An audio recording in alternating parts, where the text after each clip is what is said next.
So my mom had an accent in that joke because, as you guys know, like I said, I'm Iranian and my wife is Indian, all right? So are there any Indians tonight? Any? There we go. Thank you, all 3, 4, 5. That's how they multiply. You see how that worked? We had 4, all of a sudden 5. By the end of the show, 1 billion will be in here, you guys. It's my people right there, my cousins.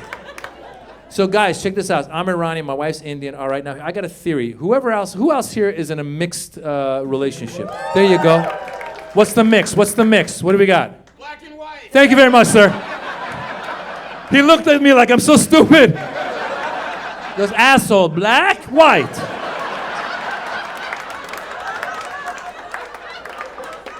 You're so fucking stupid, you can't see? Are you guys married? You have kids? I have kids. You have kids. Okay, this is getting complicated now. He said, I have kids. The white lady did not contribute at all. What's your name, my man? Jonathan. So here's my theory. My theory is if you have kids with your wife when you're in an interracial relationship, when it comes time to name your kids, there's a whole negotiation that begins. It's a compromise. You know what I'm saying? Like the example I like to do usually is like I say, let's say you're a Mexican guy actually married to like a Swedish woman, let's say, right? Let's say you have a kid, right? You, right away, your son, you go, I want to name him Jose. The Swedish wife would be like, I want to name him IKEA.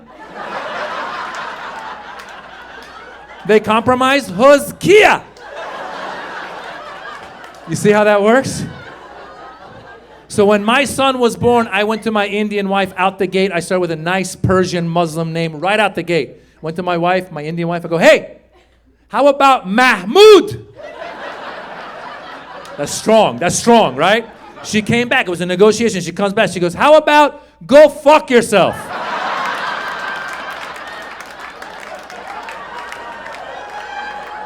I said, is that a very common Indian name? I go, would his nickname be Go Fuck or Yourself? What would... Then it was a negotiation. I went back. I go, how about Mohammed? She goes, asshole, I want him to travel. I go, oh, okay. Yeah, Mohammed's not a good name at the airport. That's not a good one. So then I found a nice neutral Persian name, Dara, D-A-R-A. Great name, right? Nobody knows what it is, right? But then she wanted to Indianize it, so she added a silent H after the D. So now it's spelled D-H-A-R-A. Looks Indian, is Iranian. You see? Right? She's happy, I'm happy. That's it. That's how the negotiation works. But my favorite thing is when we go to the parent-teacher conferences. Oh my God, white people. You guys are so nervous about messing up ethnic names. It's the most entertaining shit because his teachers don't know what to do with the silent H in Dara. And they don't want to mess it up. They don't want to offend us. So we walk in, I see his white teachers, they're sweating bullets. And they start saying his name, hoping that we'll help them out. They're like, you know, your son, I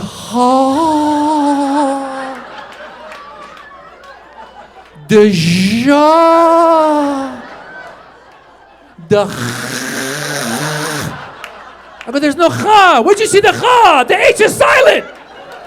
White people, every time you see an H in a Muslim name, you start going, there's no cha.